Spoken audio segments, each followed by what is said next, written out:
This is the Coin It podcast, sponsored by CoinCosmo.com. Have fun like a collector. Think like an investor. Whether you're just a hobbyist or looking for an alternative investment with rare coins, paper money, NFTs, or art, your host, Charles Jonath, is covering it all. Now your host, Charles Jonath. All right. So we got Ethan Levine over here, young collector from EDL on the Registry side. Is that right? Correct. Oh, awesome. Yeah, we've been checking you out, man. I've been seeing you at all the shows. You're like a young guy who's like doing it, killing it out there. Just having fun. That's good, man.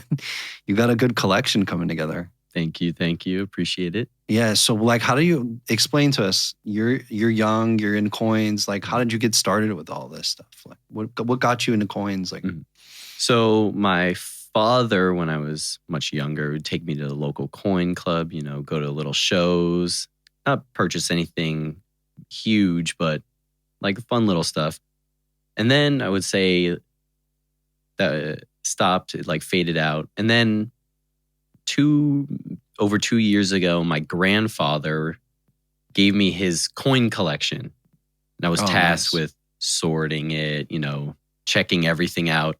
Right. So this massive collection, just in huge like cardboard boxes, nothing's in flips, nothing's nicely kept. It was mostly stuff that came out of like circulation.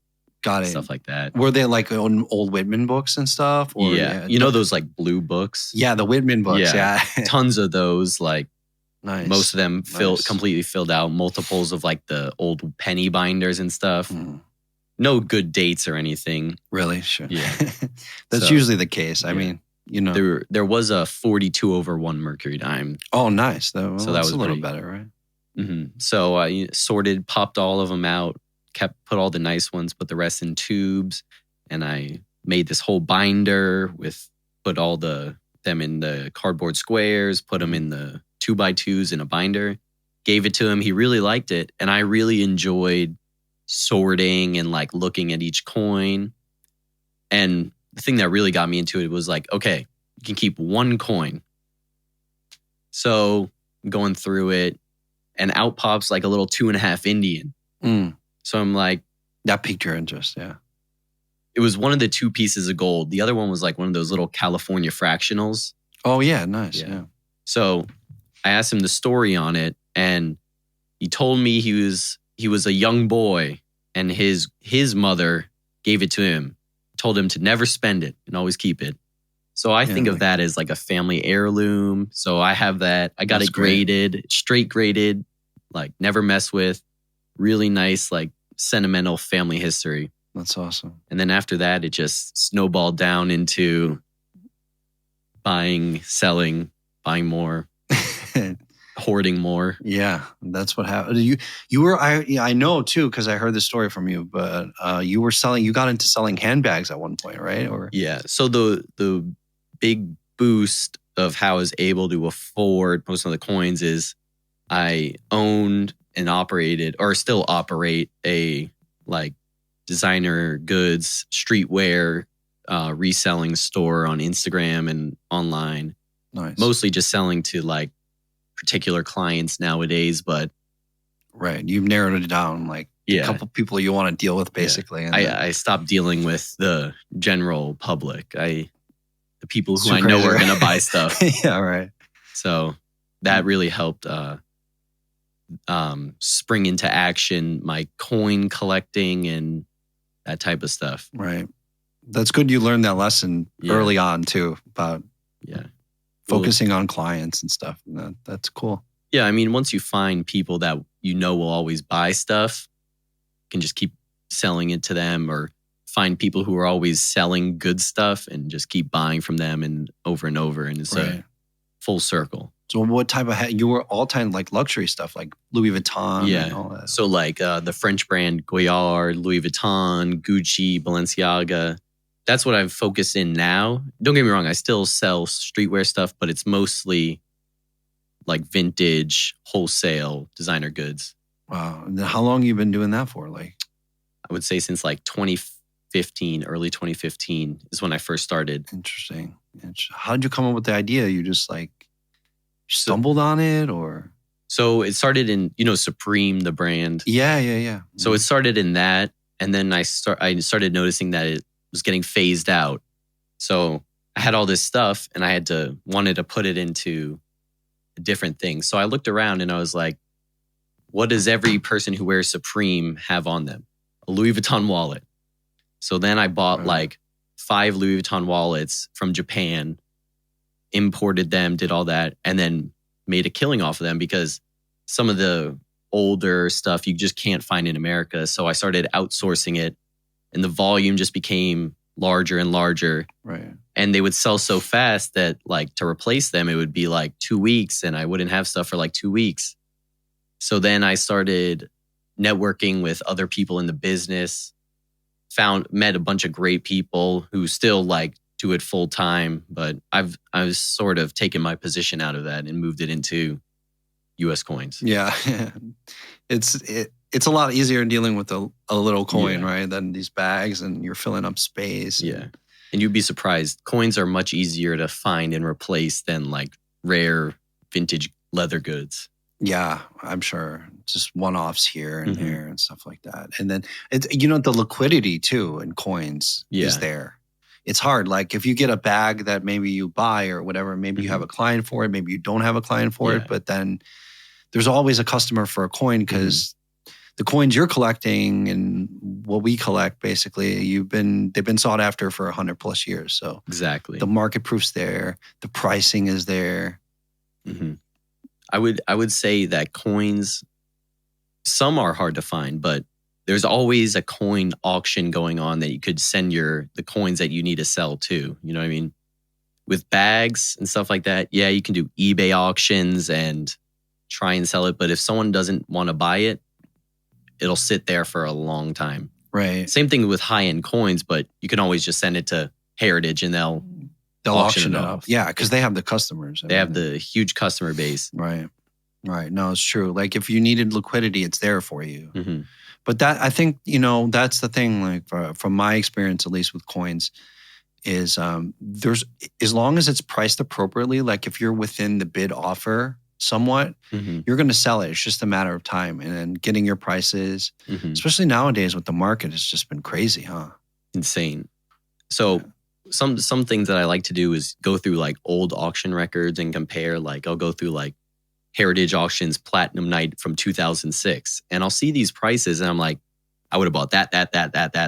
And then I go today and everything is so inflated, but it's not inflated. I feel like it's a correct value for the coins where they should be. Yeah, right. But any higher, I don't think it should. I don't think it should be any higher. Well, here's the thing. That's interesting that you say that. So now, comparatively, if you go to the art auctions and you look at what the art is going for and compare it to coins, crazy disparity. Like to me, it's obvious that coins are still cheap. Yeah. It feels to us as like real coin, hardcore coin guys that you go there and you're thinking, oh man, these coins prices are getting ridiculously high. But comparatively to like postmodern art, pieces that are not like staples, like where they were major artists that like that paved out a career or made a new direction of modern art or abstract art. I mean, you just can't compare the auction prices. I feel like it's one of those things where in 20 years be like, oh, I should have bought that. I could have got it for X amount. And then 20 years later, you're looking at it like, wow, this 10X'd. Right. And I had the chance to buy it. Like.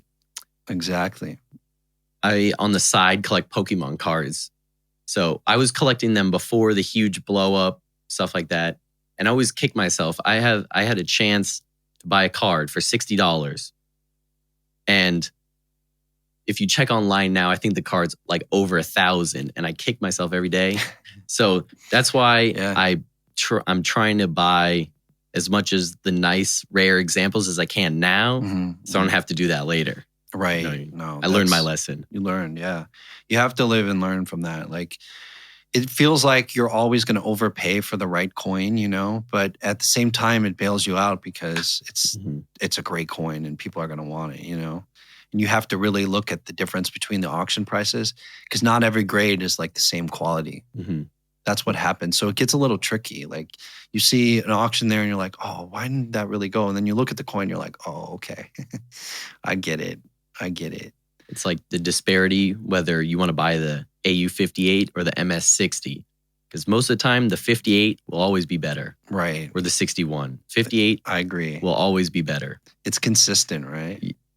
Yeah, just knowing those little in-betweens and the grades. Like I feel like even in a min state 61 on some examples, like especially in some NGC holders. Oh. I'm tired of NGC. So you've become full PCGS man now, right? Full PCGS. Yeah, me too. Don't get me wrong. NGC, very honorable company. They do. I agree. Yeah. They do nice stuff. I don't know. World coins. I feel like they do really well. Staple for world coins. Yeah. Not that into world coins. Yeah, me neither.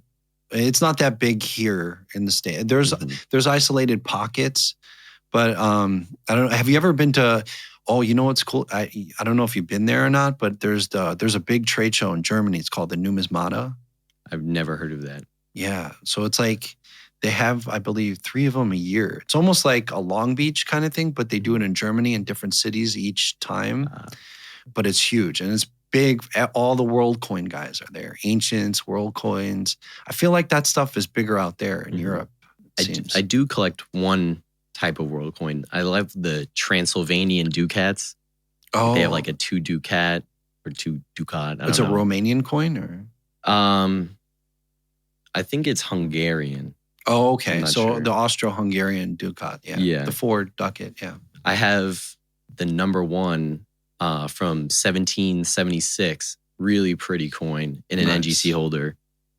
Usually would go against NGC, but for world, they are the staple. But any US coins, I'll try and buy the PCGS unless the coin in the NGC holder is exceptional. So like why is that, you think? You think it's, a lot of people say it's grading, but now I don't know. I mean, I can't say that NGC is that bad with grading. Like I don't think there's a huge disparity. Sometimes I think NGC could even be more strict than PCGS, and then sometimes vice versa. But I'll give my opinion on it. I'm curious to hear what your opinion like. Why? So with PCGS, I feel overall better platform. Set registry is a great place. The NGC's registry is not as great. You know what I mean? I don't know if you've ever used it, but it's kind of glitchy, kind of annoying to use. Set like the PCGS registry is super nice, and the True Views, 1,000 times better than NGC's photos of the coins. I know, 100%. PCGS, they got the special lighting, and the NGCs are more of like natural light of what they look like in person. Right. But seeing like the toning under a proof coin, so much better, and like what's actually there, because sometimes you look at it and you're like, that doesn't look at the coin. Unless you like take a hard look and like get it in every angle. And somehow in the PCGS True Views, they get every angle perfectly and like stitch them together, which I know it's not what they do, but it almost looks like that. Right. Also, the events that PCGS puts on, you don't see like an NGC show. Right. You see the PCGS members only show. They give you food, you walk around, you talk to people all day. They're nice, right? They're nice. It's classy. Yeah. And you can also get your coins back, submit them on Wednesday, get them back. End of show. Yeah. End of show. It's great. Can't beat that. Like, especially, I mean, I use that show special all the time. Like, that's great. No, I mean, it's funny you said that, because that's exactly my opinion. And what I see in the business, like from the business side of it, is most of my clients all are registry people. So they have they want coins in PCGS holders, and they're willing to pay a premium. Why? Because they want to put it in their registry set. That's where it's happening. And they were smart on that. They got the apps going early on. They got the design right. It's easy to use. It's aesthetically pleasing.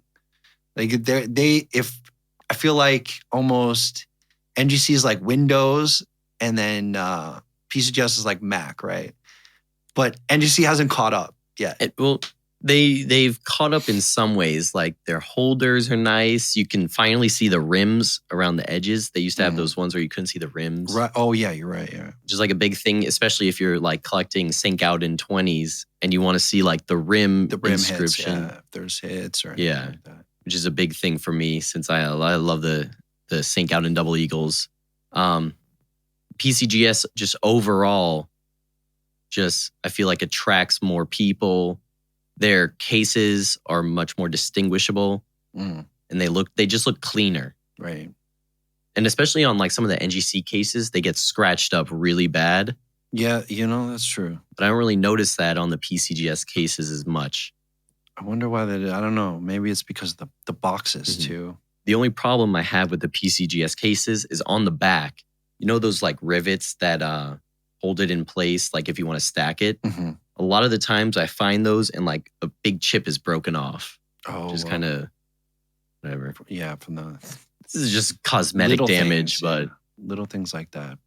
But no, mainly it's just, it's the registry set system. Yeah. Like, they really gamified that. The whole registry set changed the game because what everyone was doing with the old Dansko albums and the Whitman books like your grandfather had and back from the days of my grandfather and all that stuff just went to the digital realm, like with the online registry set. So, now you got these big registry set people and they're willing to pay premiums for coins and PCGS holders. Yeah. I think that's really what it is. Grading, Yeah. I feel like NGC is in some ways, a little looser on the grading aspect than PCGS. Like, for example, I submitted 9 coins for crossover NGC holders. One of them I knew probably wasn't going to cross. The other ones had a good shot. Right. They were all strong in their grades. And I even marked like a few of them down a grade just because I knew that they're a little looser.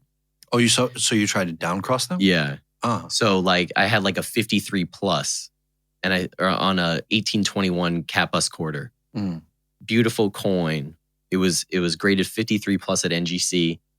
And I marked it as AU50, wouldn't cross. Wow. No reason it wouldn't cross. I thought it was an AU50. Then I asked the lady and she was like, they wrote XF on like their notes. And I'm like, this is not an XF coin. I've seen XF Kappas quarters much nicer or much worse than what I presented. Same thing with like, had a 18th, I don't remember, 30-something Kappas quarter, the second design, an AU55. And I knew this coin would grade AU53 at PCGS. If I cracked it out, wouldn't cross. It's just like the little things, like the disparities between, sometimes PCGS can be very strict. I've noticed. Sometimes they can be very lax with their grading. It just depends on what time you submit to them. Yeah, it's an art. It's not a science.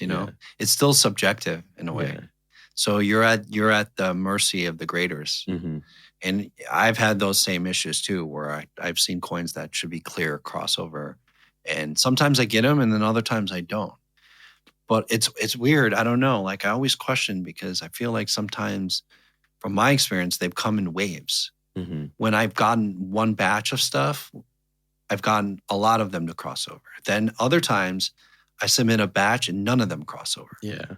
So, it sucks because they don't give you like half price if it doesn't cross. They still charge you the full amount.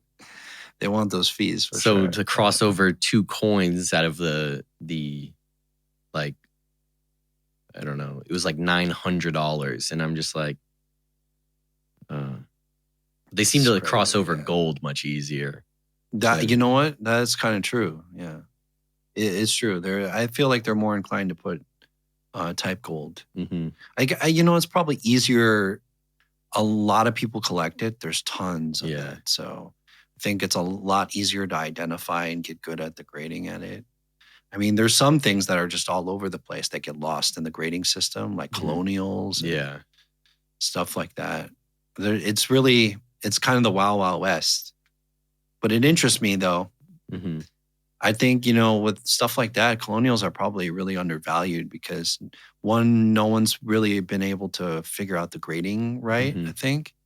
And two, a lot of the big guys that were building sets aren't around anymore. Yeah. It's kind of the smaller side compared to like Morgan dollars. Like it's like a tiny subset of people that collect it. I wouldn't say that I would look for one, but if one caught my eye, I would take a look at it. But if it's in a case, I'm going straight to the seededs and the Kappas halves. Right. It's just, plus I don't really collect That's copper. what you prefer anyways, too. I don't really collect copper coins, stuff like that. It's a whole other thing. Yeah. It's like a whole sector of U.S. coin collecting. Right. And the tricks are different with copper and restoration and all that stuff. So you tend to focus on, you like the cap bust design stuff. And I know you like seeded stuff. You've been looking at seeded proofs, right? And stuff. Seeded proofs. Got a nice batch in at the show. I'm happy. Other than the grading part of the show was a success. It was lots of fun. Met a bunch of guys. Just talked all day. Network and nice.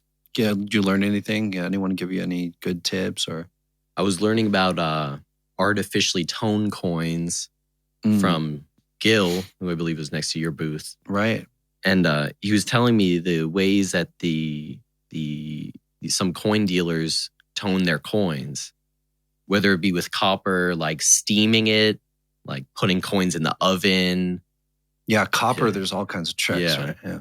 That's why you see like those Indian head cents that are like fully blue. It's from steaming. I didn't know that. Wow. I thought that was pretty cool. Or like, I forget which chemical it is, but you take a dish, put the coin in, put a negative charge in the water, like with some chemical. Yeah, and you retone them. Yeah. Retone them. And that's how you get like some crazy colors on these American Silver Eagles that you see all the time. Right. The American Eagles, yeah. Yeah. That's a big one that they do to it. It's coin doctors, man. Yeah. Yeah. I like the original coin look, but some people prefer that stuff. I do love toners though, when they're original stuff. Yeah. I mean, usually you could tell by the pull away on the toning. If you look really close. Yeah. If the pull away is right, then it tends to be authentic toning. Yeah. Especially the old toning that's like almost it's embedded in the coin. Yeah. Like you could tell the coin toned probably 100 years ago. I love the Whitman album tone coins with the rings. The rim toning like that, yeah. Super cool. It's a lot of people love that stuff, man. Yeah.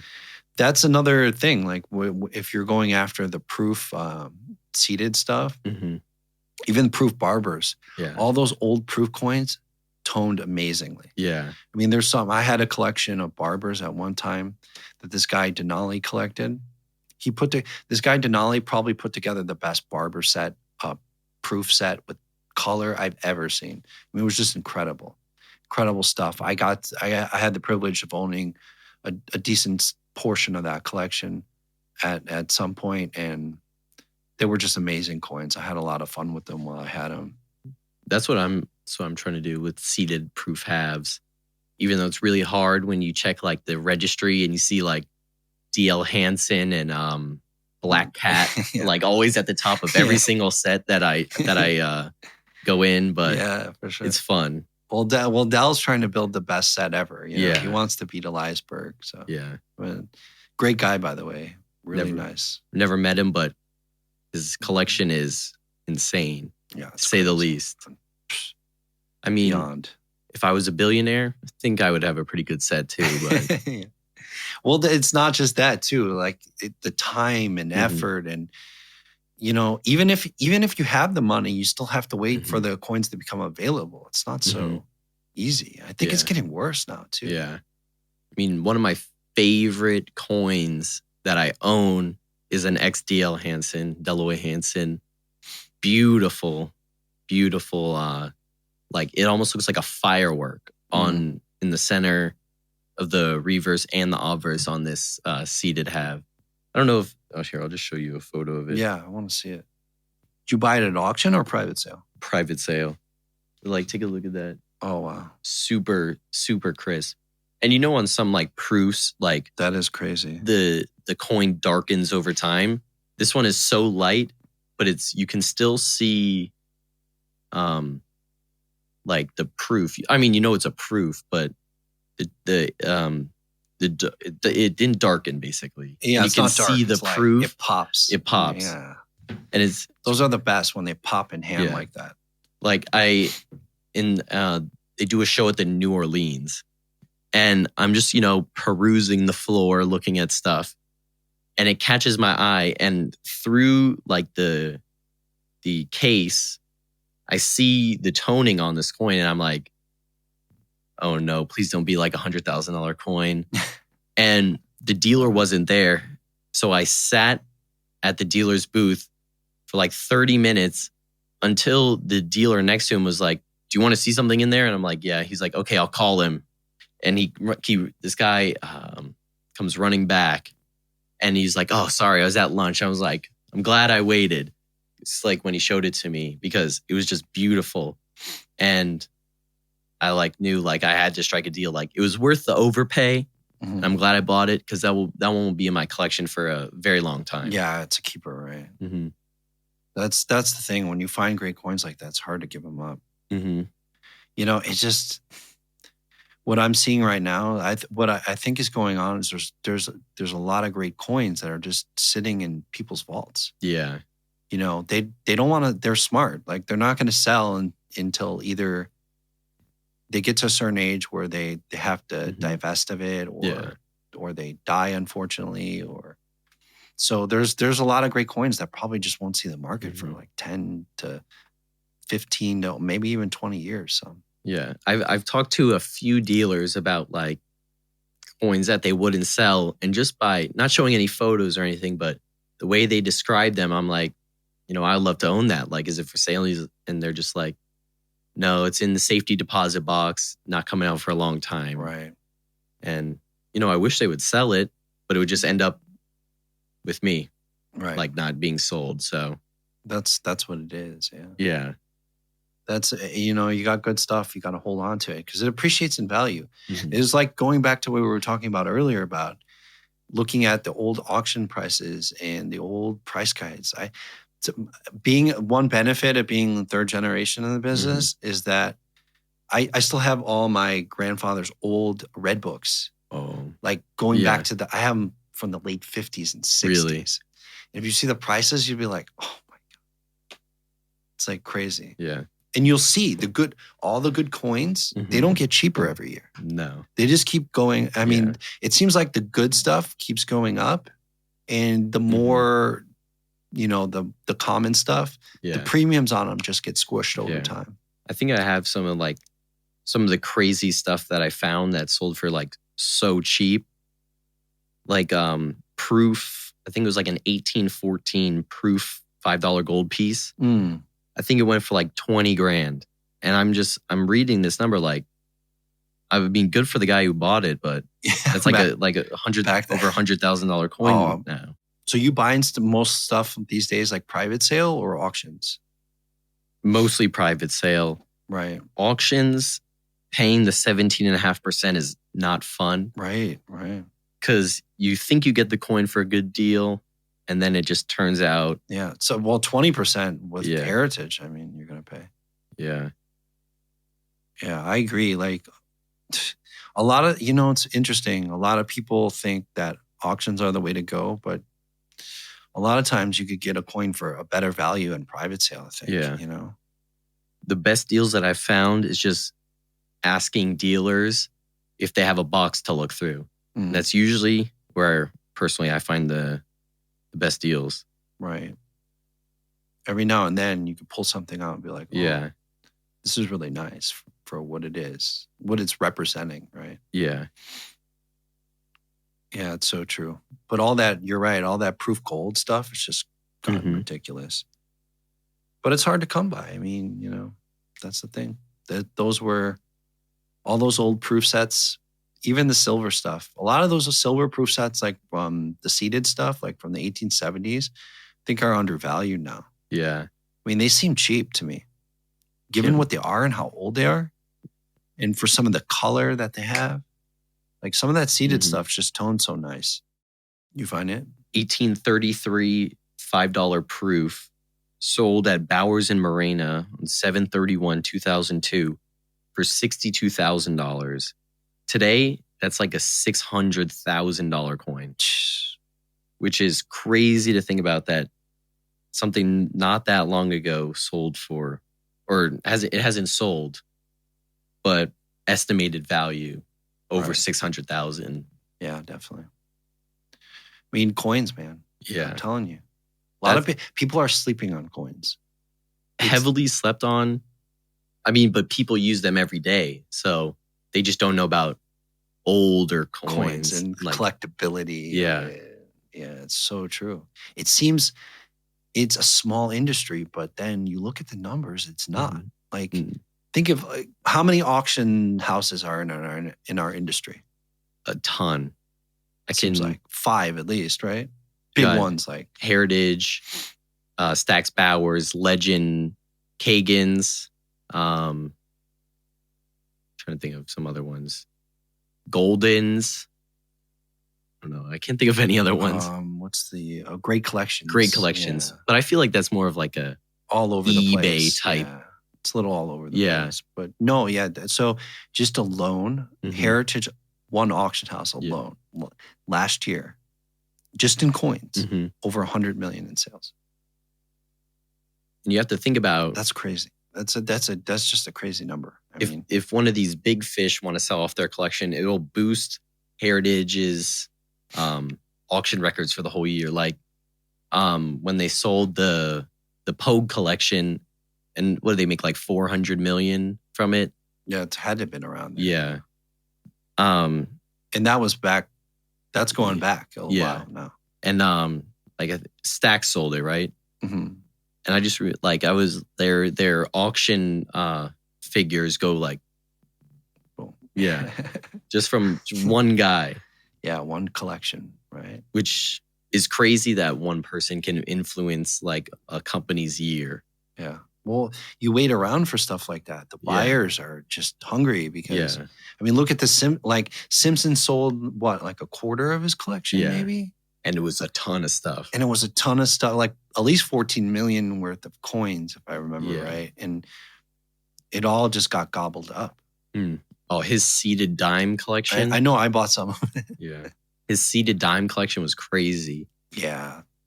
Barber too. He had the 94S and I've like every single show I go to, there's at least like one 66 plus Simpson dime.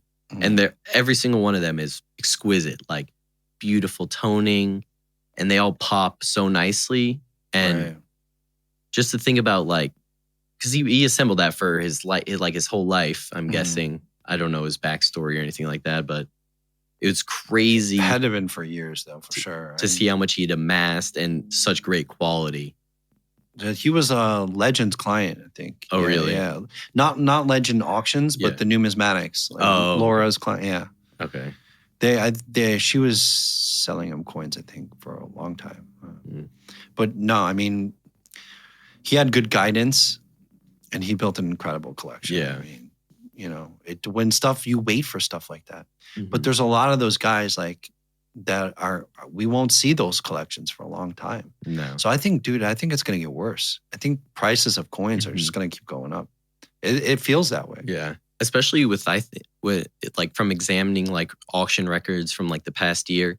I think people are so scared of inflation, they'll put their money into anything, whether it be art, but rare coins seems to be one of the most popular things. Like I was at, one of the Legend auctions, and like almost every single coin, he was like, that's a new auction record. That's a new auction record. That's a new auction record. And I'm just sitting there like, wow, this hobby's getting so expensive. Yeah, I know, breaking all the records. Well, the inflation's crazy. That's the thing. Like if you have extra cash and you there's guys out there that already have plenty of money in the market. They can't get any interest in the bank. Inflation now officially is over 6%. So just think of that. If you kept your money in the bank for a year, you're going to lose over 6% of money. Yeah. So where else to deploy it? Yeah. You know, you look to it's really an asset class. Like these tangibles are an asset class. Yeah. And you got something like coins that has a lot of all the price discoveries there. Mm-hmm. You can go up and look and see what the price guides are, what all the auction records are. You could attribute these coins going back to generations, to big collections. So it's all there. And you have grading companies. That's the huge thing. Like that compared to art is totally different. Now you got PCGS and NGC who are willing to go out there and certify and say, okay, this coin is authentic. This is the grade it is, and we stand behind it. Mm-hmm. And if we're wrong, we'll make good on it. Yeah. And I've seen it happen before. I know personally that they've sometimes made mistakes with old fakes going back, from the 1800s. Yeah. And they made good on it. They paid out on it because to the tune of hundreds of thousands of dollars. You don't have that in our world. Our world has none of that. Yeah. Like if they have these quote unquote art authenticators and experts, but even they make mistakes and they're not responsible for it. Yeah. Ever since I've seen PCGS, like originally it was its own company and then it got acquired by Collectors Universe. Right. Who also does PSA for grading like cards, like collectible cards. Right. I've seen them shift from more of a like chiller company to a fully active, enticing customers to come to them, which I like. And their grading has definitely changed over the years. If you like look at like Old Green Holders, super strict. I don't know what was going on then. Some of the Rattlers severely undergraded or overgraded, which I've noticed. And I think it's evolving to the point where they're coming to like an equilibrium. Equilibrium, sorry. Yeah. Where they have the perfect amount of, okay, we'll let it slide. It's close enough. And no way, like it's coming to that point where it'll create a market standard of if it has the grade on there, it should be correct. Right. And although I would love some coins to grade higher, don't get me wrong, I'm kind of glad they're being harsh. Yeah, it's true. It protects us in the long run. Really, it does. And that's one cool thing. Buying raw is tough. That's really where you take the risks, right? Yeah. Especially because of all the cleaning and the tricks, like you really have to look closely at coins. Because you don't know if the past 10 dealers who have owned this coin have submitted it, came back clean, cracked it out, put it in their case. Right, exactly. And it's hard to... Happens all the time. It's hard to find those original ones. That's why estate sales and stuff... It's getting harder and harder. Yeah. But estate sales are a super good place to find not messed with coins, even though a lot... You think? Yeah. Like from personal experience, I found few coins, not like amazing quality, but like from someone's collection, and they usually straight grade unless like, they wiped it off or something. Yeah, they rubbed them down. Yeah. Which happens too. People they look at it and they're like, oh, it's kind of cool. I think I'll go clean it, or they'll rub it with a toothbrush or there's some gunk on there. Just scrape it off. It's like, no. And every coin collector is just staring at them like, what are you doing? Yeah. Like, it's funny. I was just, like I was on Instagram now. I was following this account and something odd popped up. It's like how to clean your coins. And it was like a 3-part step of first you get a tin foil and then baking soda and you scrub it. And I'm like, oh, unfollow right away. Get rid of this guy. How do you feel about like dipping coins, like silver coins into that? No. Like they have like that MS-70 and these different. That's dangerous, man. That stuff is so strong. It could rip off the patina from coins. I mean, I just don't do it. I don't mess with anything.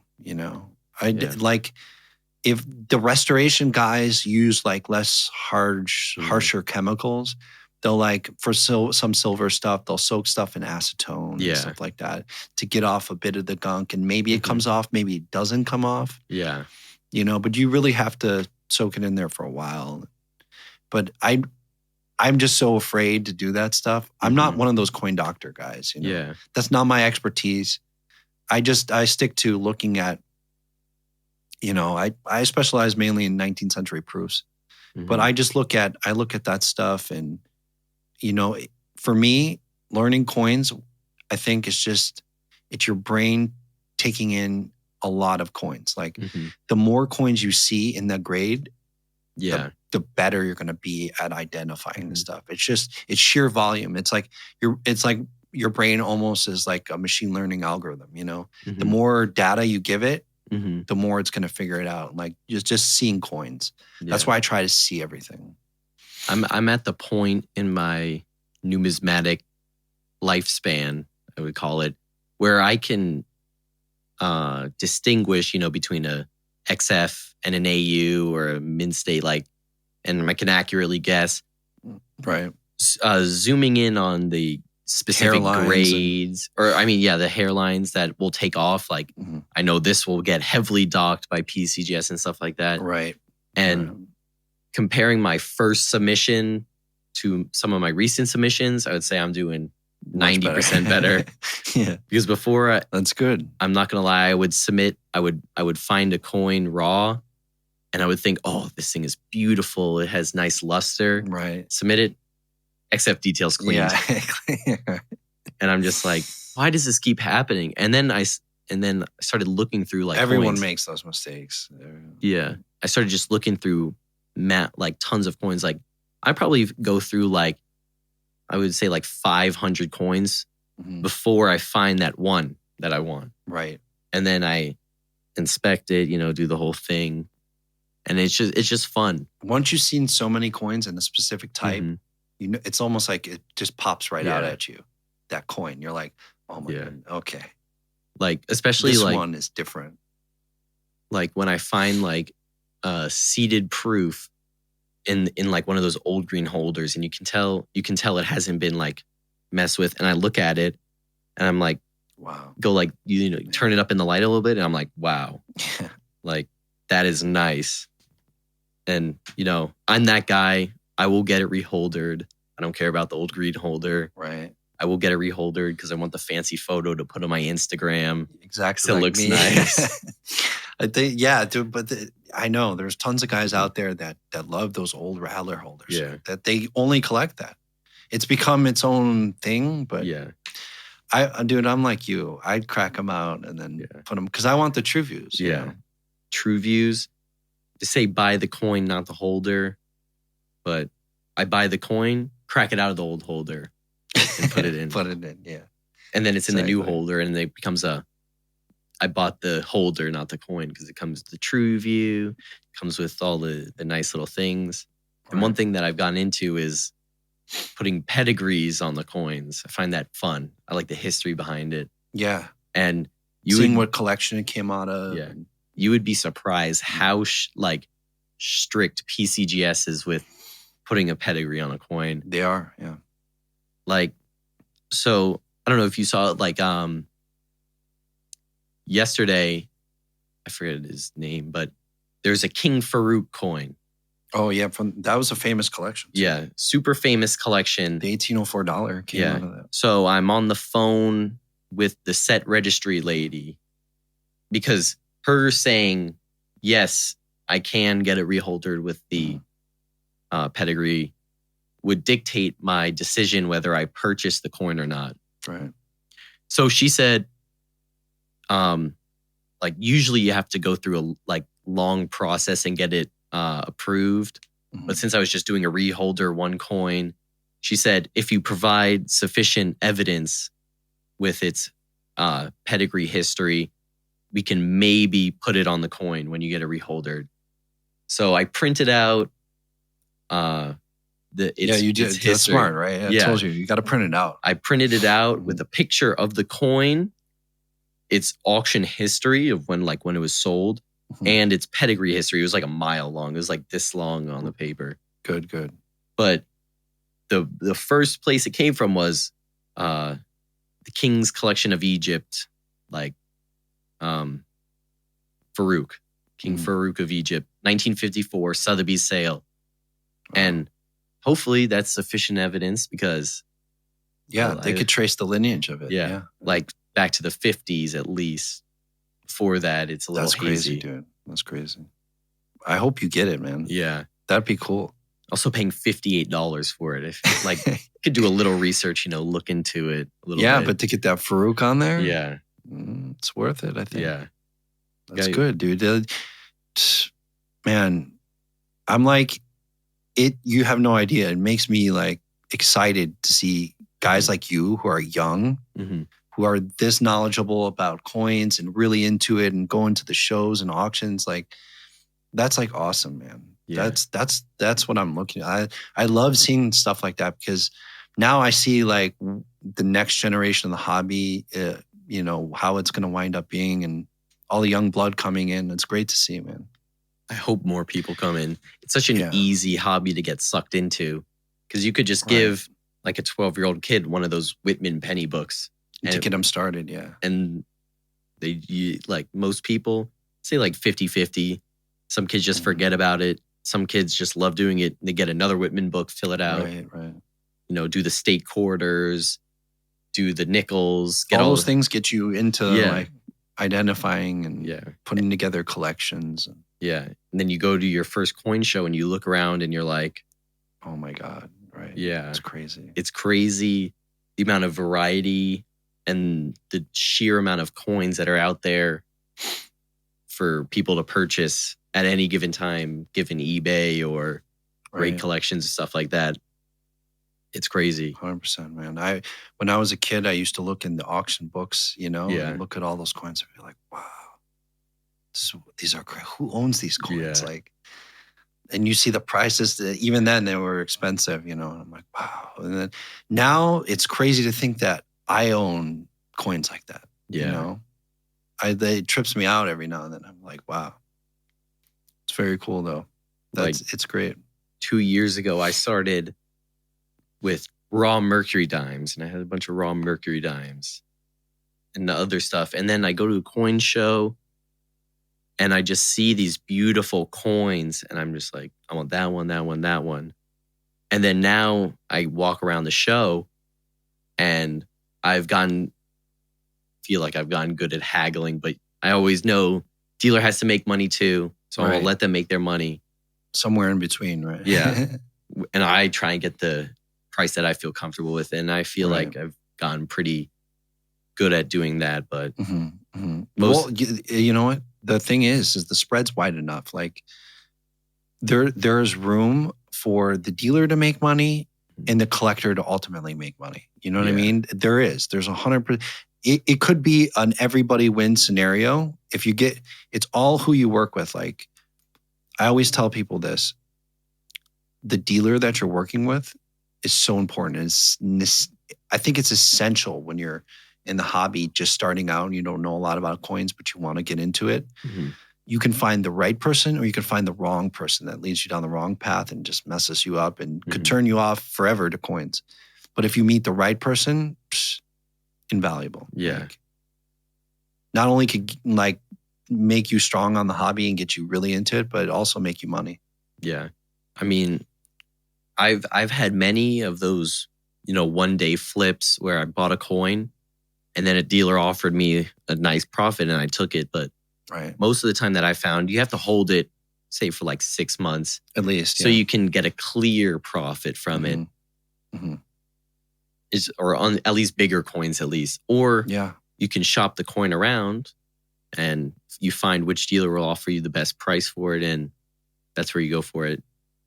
But there's some dealers that, only pay gray sheet even if it's toned. And I tend to stay away like selling from them because I know that they're just stuck in a program like, So, but a lot of that comes from buying over the counter and having a coin shop. Yeah. And I feel that's fine. Like if you're getting stuff in over the counter and it's not graded, you're taking a risk because even dealer, the thing is one, there's no really criteria for being a dealer. Like anyone could technically just open up a coin shop and say, hey, I'm an expert in coins. But to really be an expert in coins, I mean, I think a lot of dealers really aren't even experts. Like, and when you're buying stuff over the counter, they're taking that risk. So they're looking at the grade sheet. They're trying to be conservative. Like maybe they think it's XF, but they're going to pay like VF money, you know? Yeah. I get it for that. But when you got something really nice and it's certified and it came out of someone else's collection or a registry set, I mean, they pull out the gray sheet. I'm like, oh. Yeah. You know. Although the gray sheet has been getting a lot better at pricing. Like now with CDN, I think that changed the game on gray sheet a little bit because you got these big active dealers who are in rare coins, who are actual market makers in rare coins that are contributing to that and buying and selling over CDN. And it's helped the pricing in the gray sheet quite a bit. Yeah. But I feel like for the novice who comes in and who's just looking at the PCGS price guide can get misled because, you know, sometimes paying the PCGS price guide on some coins seems a little like a reach, you know what I mean? Like sometimes it's just like, that's just, that coin shouldn't be that much. Like, why is that coin $2,600 on the price guide? But some coins, I'm like, this coin should be way more than the price guide. Like, and also the price guide doesn't account for cacked coins, or sometimes the plus graded coins just don't the compare. PCGS price guide. The PCGS price guide. Right. Like if it's like on the gray sheet, you know, it has, if it's 64 plus CAC or 64 CAC, 65 non-CAC. Well, that's, dude, CAC like has been a whole phenomenon now. Yeah. Green beans for the win. Man, these CAC coins go for premiums now. Yeah. Well, you know, I get it. The guy, John Albanese, the guy that started, he's like, I call him like the founder of everything in coins. He's PCGS, one of the founders of PCGS, founder of NGC, now CAC. Wow. I mean, and he's a phenomenal grader. He's probably the best grader that's out there. So I get it. Like, but you know, some coins that, I don't know. Some coins I've been buying stuff that's not CAC'd. And just because I see it falling in price, like the especially at auction, like it doesn't get as competitive. So I'm just bidding on it because I've seen the coin in hand. I'm like, oh man, I mean, that probably, in my opinion, some of those coins should have CAC'd. They just look really nice. Yeah, that's what I found with like 3-cent silvers. One of my favorite coins to collect. Even though they're so small, they can tone beautifully. Beautifully, yeah, it's true.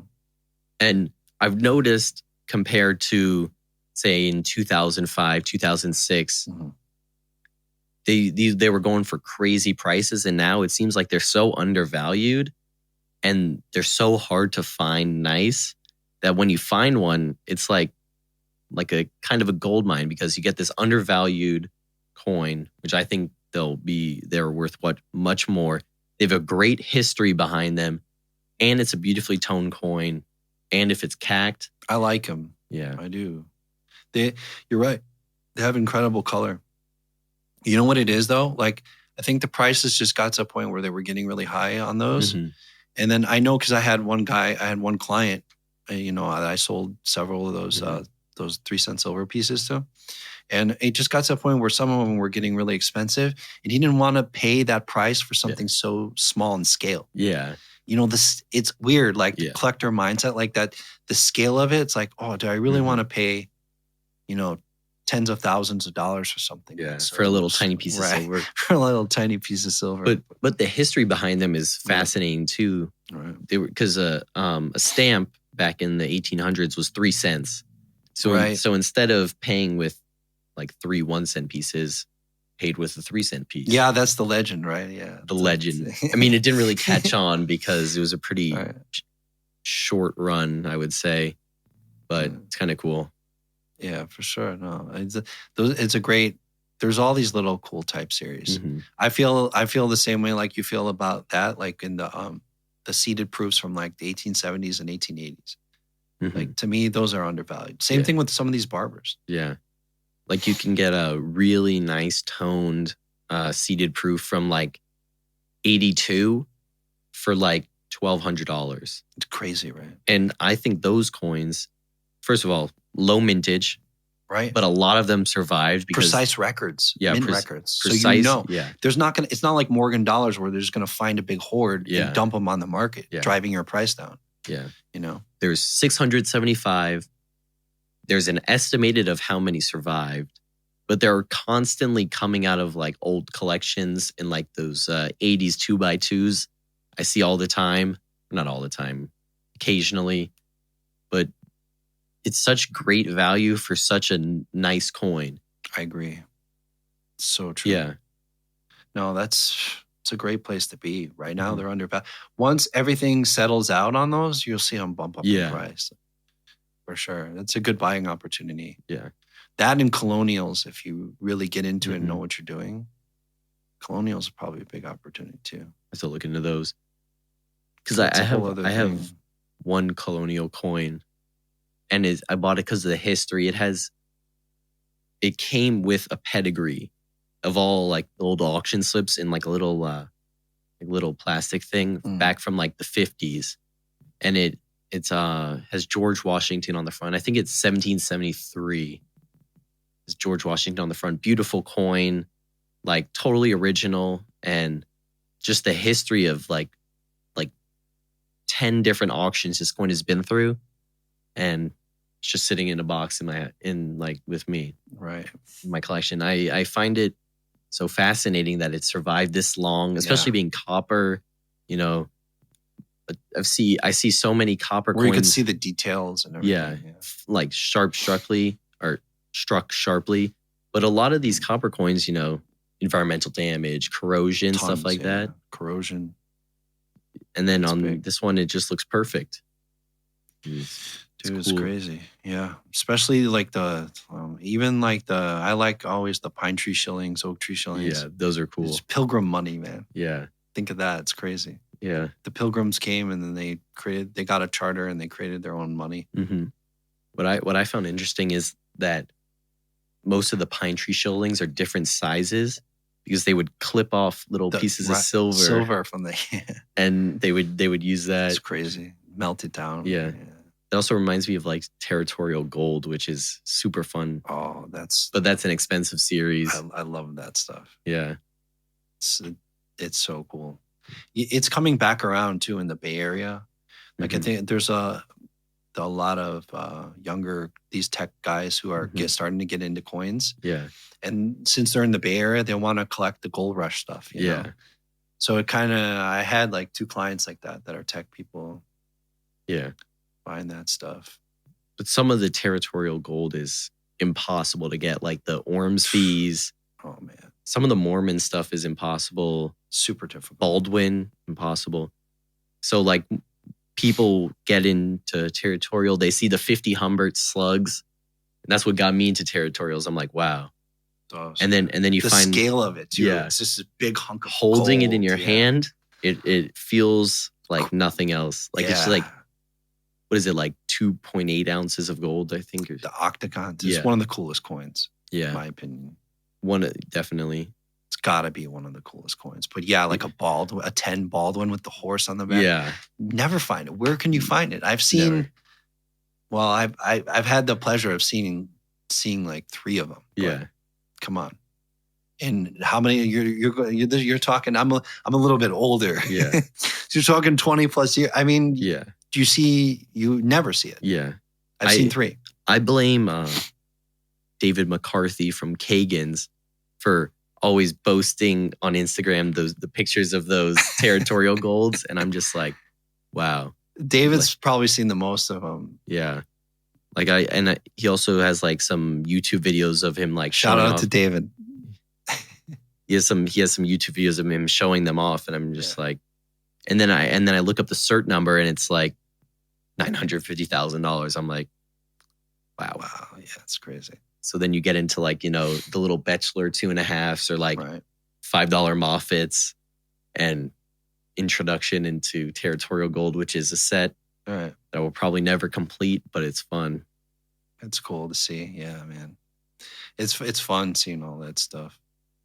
So what's next for you, man? What are your goals in coins for the next couple of years? Well, other than collecting, Well, I'm trying to I don't know if Katarina, I'm trying to get her into coins. Oh, really? Like all of my friends. She's your girlfriend, right? Yeah. Okay. All of my friends, I try and show coins. Like, do they get in? No. They're like, they're what are you talking about? They're looking at this and it's like, oh, cool. Okay. But it is kind of fun because they'll come up to me and be like, look at this change. Because I taught them about finding like pre-64 coins. Yeah, right. They're like looking at this like, oh, he comes up, what's Hey, this weird? What's this? What's this weird back? And I'm like, oh, that's a bicentennial quarter. And it's not worth. It's not worth $1 or 25 cents. Yeah, but it's quarter case. Because I'm just thinking about like once all the old timers sadly leave the business, that I'm gonna have to pick up some slack. And no, for sure, yeah. But I'm telling you, man, there's new guys coming in. Yeah, they're out there. It would be better if more people came in because it's such a great hobby, and it's true. It's a chill hobby. It's not like you're riding a dirt bike, doing jumps and stuff. No, you look at. It's a hobby you can make money with too. Yeah, you look at the beauty of a coin, right? Which is, they are beautiful. Which is weird to say that an inanimate object is pretty, but they are pretty. It's undeniable. It's undeniable. You know, I've shown people coins that are not into coins, like. And it's been a mixed bag, but I figured out how to get them. Like, you know what? Like the people that are not into coins, especially like women, tend to gravitate towards the toners. Yeah. I'll show them like the old proof barbers that I had at the time. And they're like, wow, this is incredible. Yeah. Like, what is this? And they're not even into coins, but they just see that, they see it in hand and they're like, oh, wow, I didn't even know coins could be like that. Yeah. They'll make coins like they used to. Right. Like now they're crap, right? Yeah. Clad in bad metals. Yeah. Oh, it is what it is. So you're just going to keep doing what you're doing, buying the best quality stuff you have. No particular, you're not trying to build a particular typeset or. Well, for typesets, I actually am extremely close to completing my Sync Out and Double Evil date set. Oh, that's right. You were telling me when we were talking. Yeah.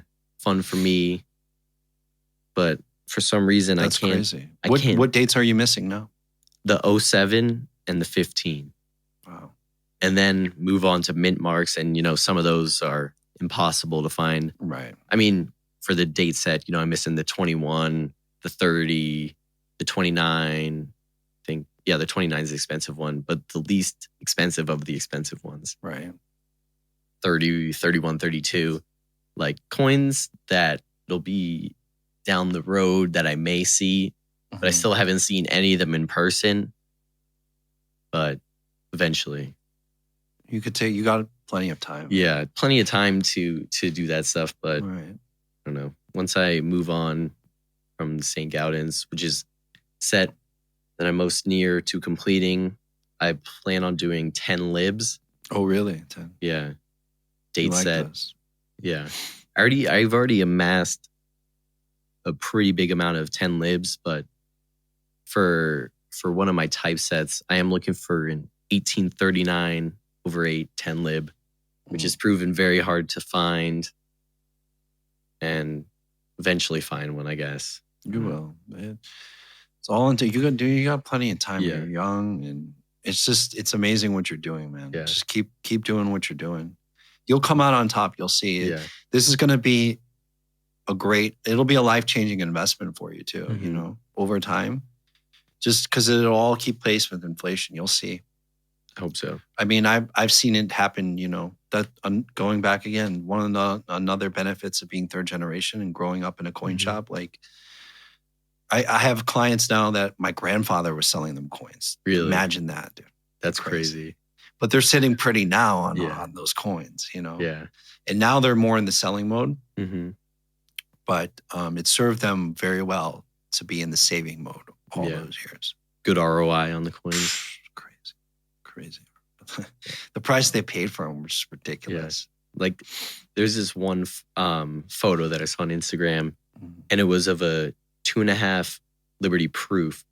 And on like the old flip, it said $475. And that coin now at least 4 or 5 times if you get it like, graded and make it look pretty. And I'm just thinking like, where was I during the 80s to buy all these good deals? Like I should have known. No, I'm kidding. God, no. But you know what? They were probably saying that back in the 80s too. Yeah. They're like, oh, these coins are so expensive, Yeah. There was a time in the late 80s, early 90s where the market kind of shot up there for a while. And hedge funds started getting into coins, which was crazy. Yeah. And then they just decided to leave it, abandon, coin prices kind of readjusted. But I mean, other than that, they've since gone up now. I mean, but they keep getting more expensive. The good stuff just keeps getting more expensive. Yeah. You don't see you see little dips, but nothing extreme. Not like gold. I feel like bullion. Yeah. Already I've seen bullion like gold drop 50% in value, like a couple times in my lifetime. But I've never seen that with rare coins. 50%? Yeah. No. I mean, I still like gold as an investment because if you think about it. Well, long term, like I think it's all cycles. Like when you're in bullion and just all those bullion guys, you're looking at 10 to 20 year cycles. Yeah. With rare coins, it's much shorter cycles. 3 to 5 years, maybe max 10 years. Yeah. I mean, gold, it's a hedge against inflation. It's been a means of bartering and transaction for 3,000 years. It's widely used in industry. I don't think it's going anywhere in the near future, at least. And although it does fluctuate in price on the daily, it could drop like $50 an ounce. Right. I've seen that many, many times or stuff like that. I think it's still like a great investment for the long term. And same thing with silver. But silver, you need to know what to buy. Because if yes, it's pretty if you get like the nice little 1 ounce art bars. But when they're charging $40 an ounce, you could be getting it for $27 if you just buy straight bullion. Is it really worth it? Yeah. Is it really worth it for the long term? I don't know. Yeah. Like if you're buying silver, I don't think so. You buy the big bars, less premiums, more silver. I agree. And it's fun to hold like 1,000 ounce silver bar, even though they're like 60 Huge. pounds. Like, get a workout with it. Yeah. It's fun. No, it's true. But when you're buying bullion, that's I tell everyone too. It's just get the most bang for your buck. Yeah. The lower premiums you could pay, the better. I think. Don't pay high premium for bullion. Yeah. I mean, I wouldn't do it. Why? For what? Like if you're buying like silver bars, like yes, the Johnson Matthey bar is a brand name, but they're collectible. Like the early, I mean, look at Engelhart bars, right? It's crazy. The early date ones with low serial numbers, they go for big premiums, but I don't know. Time will tell on that. That's got, I think, like another 100 years to prove if it's, collectible or not, whereas we already have that history with coins. It's already proven itself. I mean, the Engelharts are cool, but if you're just trying to stack, just buy like the generic stuff. It's the same silver content. Right. You're getting the same thing, but you're paying for the brand. It's like you can buy a sweater from Gucci, or you could go to H&M and buy a sweater. It's the same, basically the same thing. Well, it's crazy. You sold a T-shirt for it. You were telling me. Remember? Oh yeah. What happened with that? What kind of T-shirt sells for thousands of dollars? I don't know. It's one of those things where it's how much the person wants a T-shirt depends on, or like will show how much they pay. It's crazy. Like how much they're willing to pay. Like T-shirts, you can find them at the thrift store for $1, but the rarity in like, there's only 12 of these known to exist like today. And like there's whole communities, not as big as like coin communities, but like the streetwear stuff. People will pay for quality. Like if the shirt's never been put on, like there's techniques of seeing if the neck is stretched out even the slightest, tag fade. People are looking at like cracking on the graphic. People pay for the best quality, like in coins. Although it's true. Yeah, to at least. it's a big thing. Like I found it was similar to coins, as in the shirts that are rare don't go to clients. They go from dealer to dealer to dealer, and each dealer makes $20 or whatever they make until it eventually finds a home from someone. But like a lot of these coins, like dealers just sell it in between like each other, you know what I mean? Yeah. And then try and display it. If it doesn't sell, I feel like that's the case for a lot of generics, like Morgan dollars, 100%. Slab gold, 100%. But the real rare stuff, like the choice pieces, I feel like it still goes to collector to collector. Yeah. The dealers hold it, but not for that long. I mean, I don't know. My problem these days, as being a dealer in rare coins, is finding good inventory. You know, I'm trying to buy stuff, but there's plenty of coins out there. But to get the really good coins, like the nice stuff, the fresh coin, it's hard. You just can't find it. Yeah, it's patience, and also having a big wallet ready at any time, ready to go, ready to write that check, right? Yeah, like some coins are worth the wait. Some coins are just like, I don't really get into like conditional rarities. I rather go for the pretty 64 instead of the 67. You know what I mean? Yeah. And that's just me, but I understand like set registry people. I agree. Just go for the top grade. Yeah. Disregard the coin. It could be anything. If it's like a 67, they need it for their set, they'll pay anything. But looks matter too. Yeah. Right? It's how it shows too. Yeah. Like when you look at the set, I mean, I've seen some I've had barbers where the 67 or 67 plus looks nicer than the 68. Yeah. And, you know, just my opinion, you know, subjective, just based on the toning and the quality. Like, it gets crazy, man. So how can we find you online? Does you have like website or you're on Instagram, I know, right? So my Instagram is Levine Rare Coins. My set registry is EDL. It's my initials if you want to look at my showcases or I don't know. Nice. Yeah. EDL on the PCGS registry set. We have a bunch of sets on there. Good for you, man. I don't think some of them are public, but showcases are what you want to look at if you want to see what I'm doing at that current moment. He's killing it, guys. He's doing really well. I mean, it's like I said, it's just reassuring to see guys like you coming into the coin space and really collecting and seriously collecting. Like you got good money, like serious money on this stuff too, right? Yeah. That's good. It's good fun. For you, man. It's fun. And you worked your way up, like buying and selling handbags, doing all this stuff. And it's a great investment. You know, you can have it sitting, losing money in a savings account, or you can have a nice coin. Exactly. 100%. 100%. I tell people that all the time. You know, some get it. And then others are like, oh, yeah. They just want to, I mean, once you've maxed out your IRA or whatever, like, come on. You got to find something else. You make less than 1% a year in your savings account with inflation. It's not worth it. Not worth it. You can have such much cooler stuff than a number in your bank account app. You have an investment that you can enjoy. Yeah. You know? And you can go up to other coin guys and be like, oh my God, I just got this, whatever. Like, you want to see Show it off. And then they're all like, oh, wow, pretty type thing. Exactly. You build a community of guys too that are into it. And, You meet all these people who've been doing it like their whole lives, and this is it, dude. We're the new generation. We got to keep it going. Yeah. It's up to us.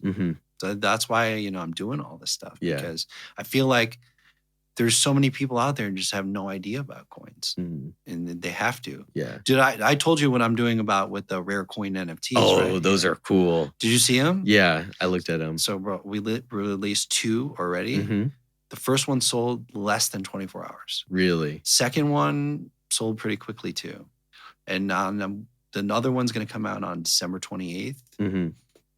CoinCosmo.com. It's an amazing concept. People have been hitting me up like all over because they have all these, you know, graded coins that they want to turn into NFTs. It'll be the same. Like all your collection, we could turn them all into NFTs. Like the ones that are expensive. That's the thing. Like it's got to be worth. It's just like grading, right? Yeah. So like it's got to be worth the grading fees to grade a coin. It's got to be worth it to turn it into an NFT because right now with the gas prices and stuff like that, it's pretty pricey. So but if you have a really expensive coin, you should NFT it. Why not? So when someone buys NFT, do you give them the physical coin with it? No. Or just the NFT. Although that could be an interesting proposal. Like you could also do that as well. I've had one the client that bought the second one also bought the real coin. Oh, that's cool. But paid for them separately. Yeah. Right. So that's the thing. Like the NFT kind of is paid for with crypto, and then the real coin is paid in traditional dollars. Yeah. But I mean, on expense, one cool thing is, you got guys that have like really nice sets that have no intention to sell. Probably you're not going to like see it on the market for years to come, but you may be able to buy that NFT version of the coin. There's this artist named Teffy, and he does that exact thing where he scans his painting and sells it as an NFT. But once you buy it, he'll give you the original to it, so you can have the NFT and the canvas, which I think is a pretty cool concept. But also like the coin NFT, and you sell your coin, but you get to keep the physical one. It's another source of revenue too for collectors that want to hold on to the physical. Especially with the whole NFT verse going insane. Yeah, like it's a great way. It's crazy. But you know what? Like, here's the thing.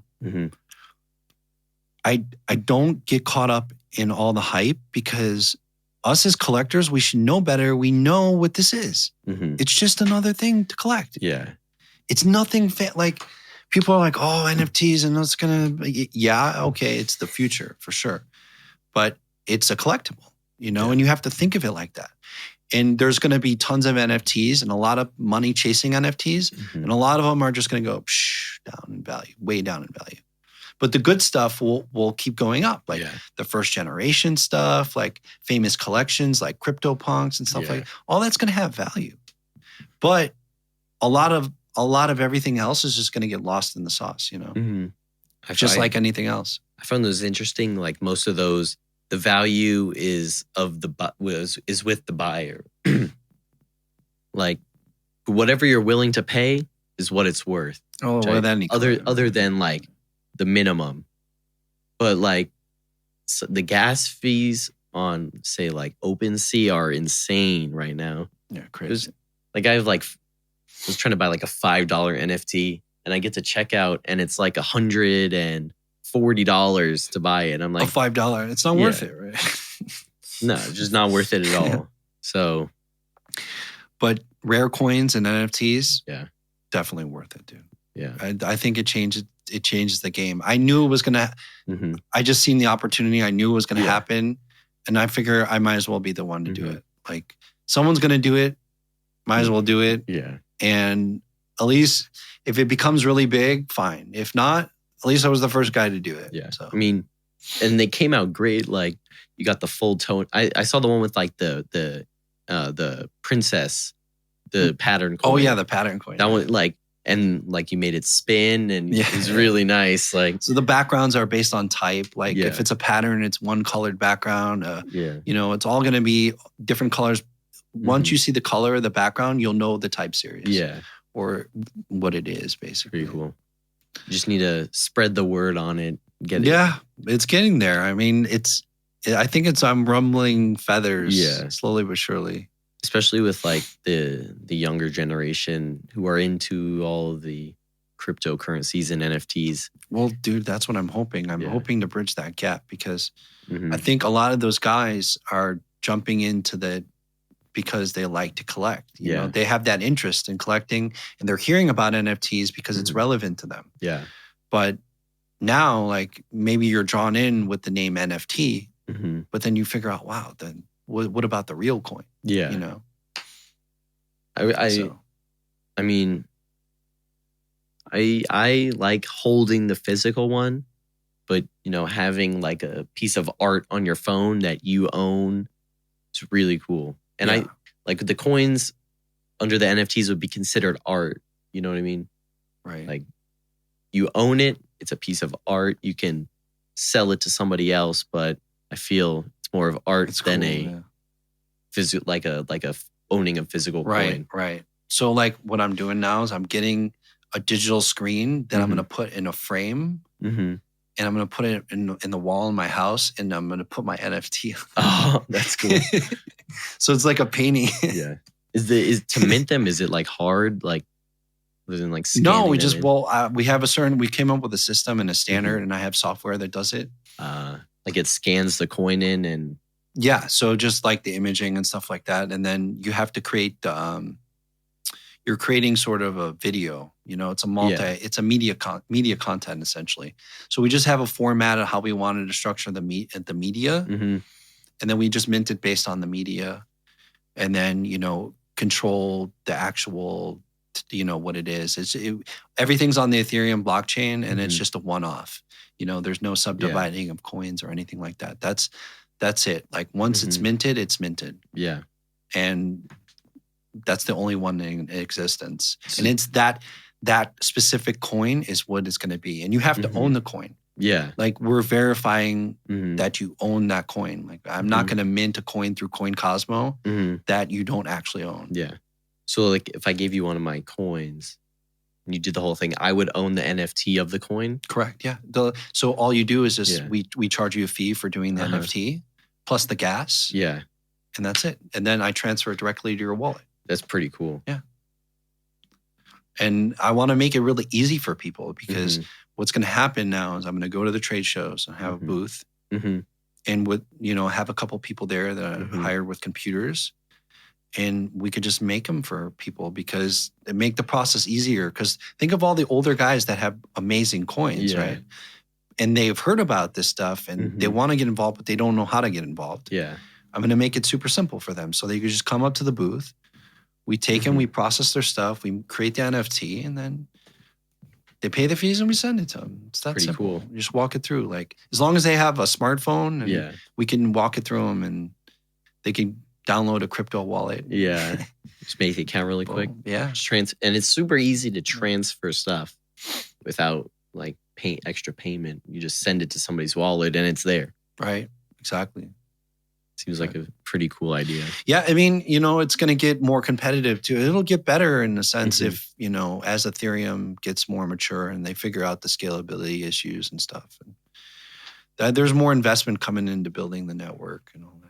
So I don't know, you're way too young to remember this, but like in the early days of cell phones, it was a similar thing. Like the old school brick cell phones, it was really expensive to make calls. Yeah. Like if you had a cell phone, you were like doing really well, But now think like it's cheap, right? We pay $1,000. Well, no, not even the phone, like the plans, right? Oh, yeah. Yeah. You get basically unlimited for like $80 a month or whatever. I mean, back then you were paying for every call, and it was kind of expensive, So I think probably a similar thing's going to happen in crypto. Yeah.